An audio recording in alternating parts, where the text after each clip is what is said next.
Máme skúsenosti a nie sme malí, ani bezvýznamní a nedovolíme, aby ktokoľvek z vás sa cítil malý a bezvýznamný. A som presvedčený, že väčšina ľudí v tejto krajine je slušná, zodpovedná, chce, aby na Slovensku vládla aj zodpovedná, aj kompetentná, slušná politika. Politika sama o sebe nie je špinavá. Špinavou robia politiku ľudia, ktorí sú takí. To ľudia sú takí, bohužiaľ. Nie sme najlepší, ale široko, ďaleko lepší nenájdete. Ďakujem vám za vašu podporu.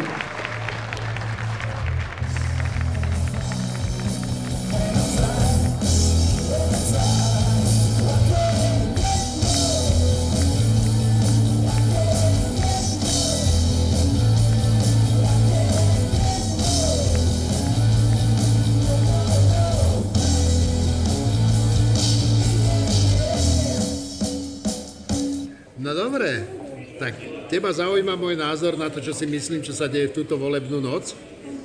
Ja nie som žiadny veľký optimista. Slovensko čaká 10 ročie veľkých problémov. Kto má reálnu moc na Slovensku? Reálnu moc na Slovensku v dnešnom dni volebnom majú finančné skupiny. Mafiáni, gaunery, zločinci. Tí ovládajú slovenskú politickú scénu. No a či sa to zmení, tak to záleží od toho dnešného volebného výsledku. No ale podľa mňa sa to nezmení. Fico je zločinec non plus ultra, ktorý spojil podnikateľské skupiny, komunistov, bývalých Mečiarových privatizátorov do jednej veľkej skupiny, ktorá Slovensko ovládla úplne dokonale. Takže ak si Slováci myslia, že ak tá opozícia zvíťazí, že sa stane zázrak a Slovensko bude iné, tak sa mýlia. Nebude iné. Bude také isté ako dnes, len bude mať šancu sa zmeniť a tá šanca je minimálna. Na čo všetci netrpezlivo čakáme, tu sú výsledky parlamentných volieb 2010. Takže strany mieste SDK 2010 strana Smer a pozrieme sa, s akým výsledkom.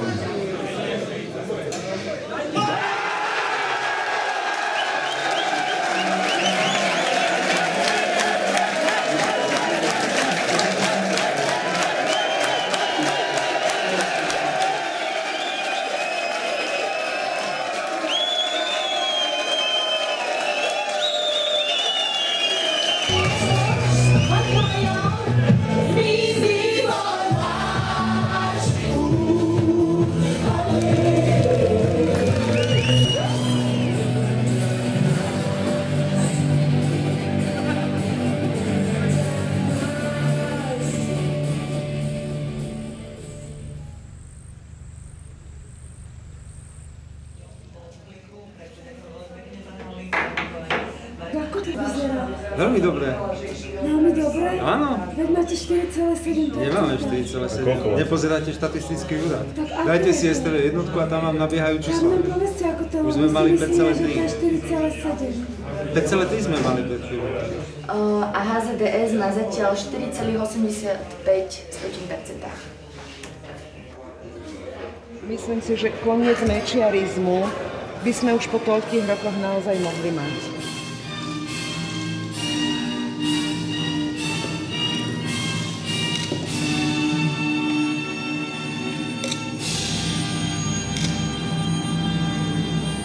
Ja vám prajem, aby pod vašim vedením táto vláda bola dobrá.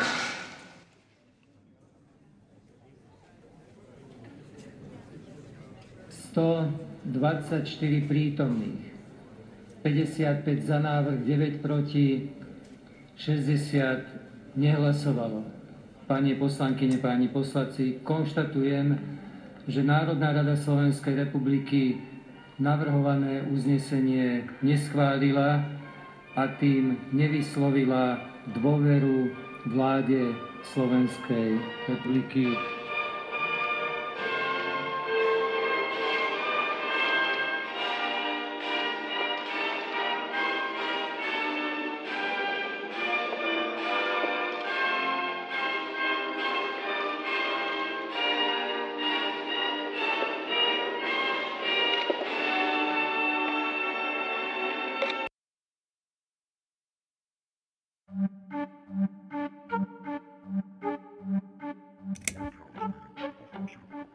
Výpoveď Ciskára nahovorená mnou, pretože nebol zbavený mlčanlivosti.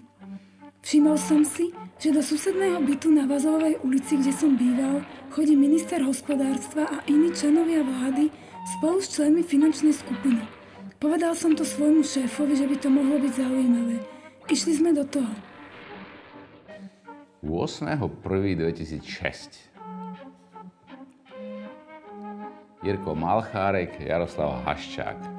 17.00 až 18.30. Haščák hovorí, že demokracia je na hovno systém. Volič o ničom nič nevie, volič je hovno. Volič vníma iba absolútny povrch. Haščák má v stredu 11.1.2006 dohodnuté stretnutie s Robertom Ficom.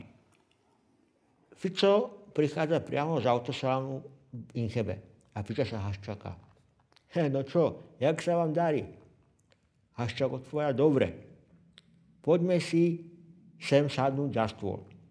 Fico ide na WC. Po návrate sa Haščák pýta Fica, čo si dá. A Fico si vyberá kolu. Odpočúvanie schválil Bratislavský krajský súd.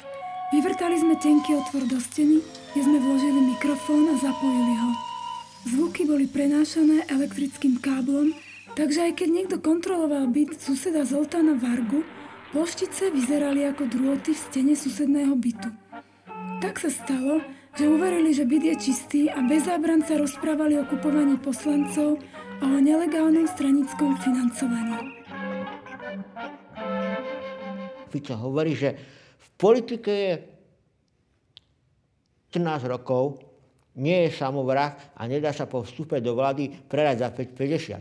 Haščák sa pýta, ako to vypadá s Jurajom Širokým a Vladimírom Pórom. Fico odpovedá, že so Širokým sa dá, ale že s Pórom je to horšie. Haščák rozpráva Ficovi, že oni v zatvorke Široký, Pór a Kiňo, čo za meno Kiňo, nie sú zvyknutí na konkurenciu a súťaž na trhu a ich obchodovanie je postavené len na lobbingu v zatvorke. Žijú len z lobbingu.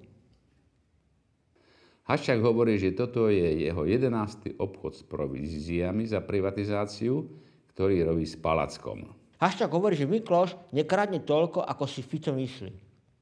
Dokonca rozprávajú ešte o Pavlovi Paškovi. Fico hovorí, že Haščák môže s Paškom dlhodobo počítať.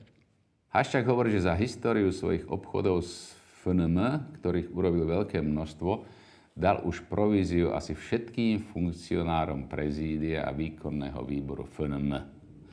Zvyčajne dostávajú od 2 do 5 miliónov korún za každé hlasovanie v privatizačných komisiách.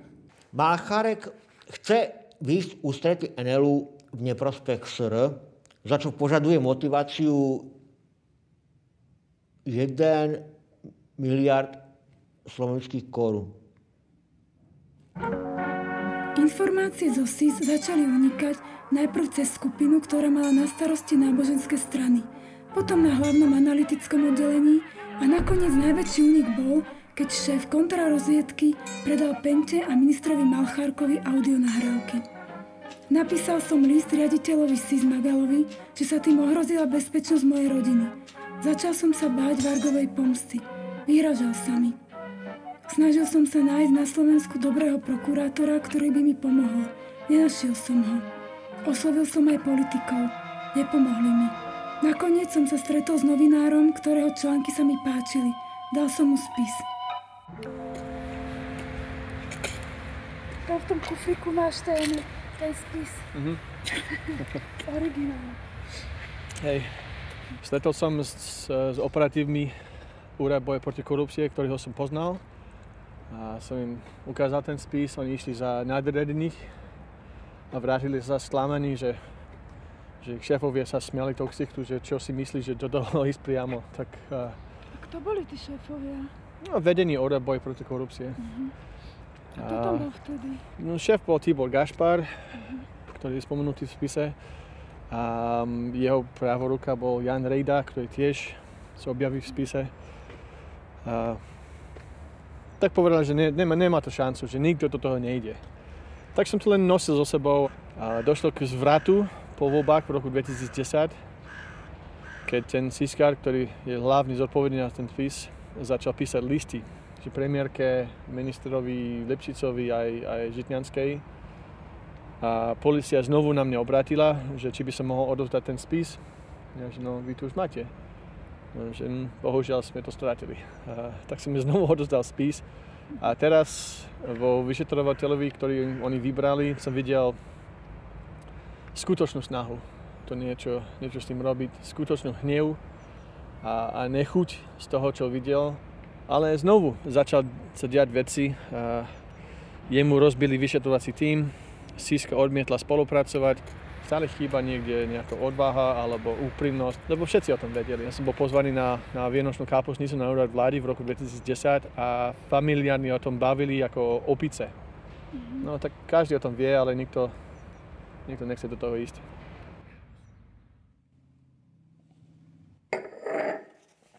Aj, to je grc. Gorila je výsekom, obrazom, záznamom o tom korupčno-klientelisticko nechutnom prostredí, ktoré sa na Slovensku po roku 1990, najmä 2, vytvorilo. Keď sa ma spýtate, že či si myslím, že to je na Slovensku možné, tak hovorím áno, je to ešte horšie, ako je to tam napísané. Keď sa ma spýtate na môj pocit pre prípad, že by to bolo pravdivé, tak môj pocit je taký, že som sa cítil ponížený. Vždy sme si mysleli, že takto to nejak chodí, ale že sa ukázalo, že je to ešte aj oveľa horšie, ako sme si mysleli, lebo predsa len sme dúfali, aspoň väčšini optimisti ako ja, dúfali, že aj keď sa korupcia pritrafí, že nemusí byť absolútne vo všetkom a všade.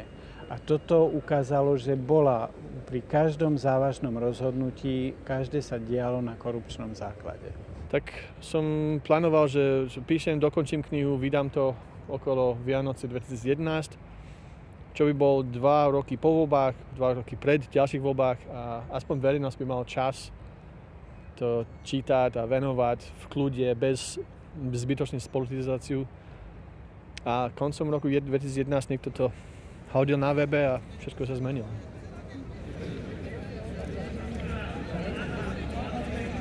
Pýtam sa, ako je možné, že politické subjekty a osoby zapletené do miliónových korupčných škandálov budú vo voľbách kandidovať na najvyššie zastupiteľské pozície. Ako je vôbec možné, že by mohli opäť sedieť v zastupiteľských kreslách, keďže jediné miesto na sedenie, ktoré si zaslúžia v inej inštitúcii. To je v Leopoldove!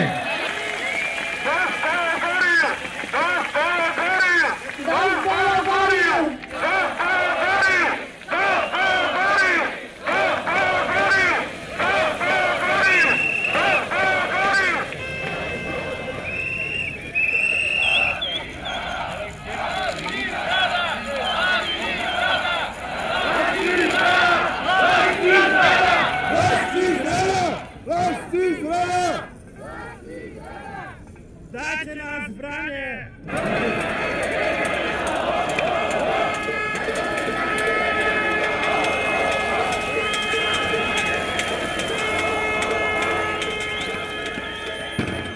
Domnievať sa, že to je jediný prípad veľkej korupcie na Slovensku, by asi bolo naivné.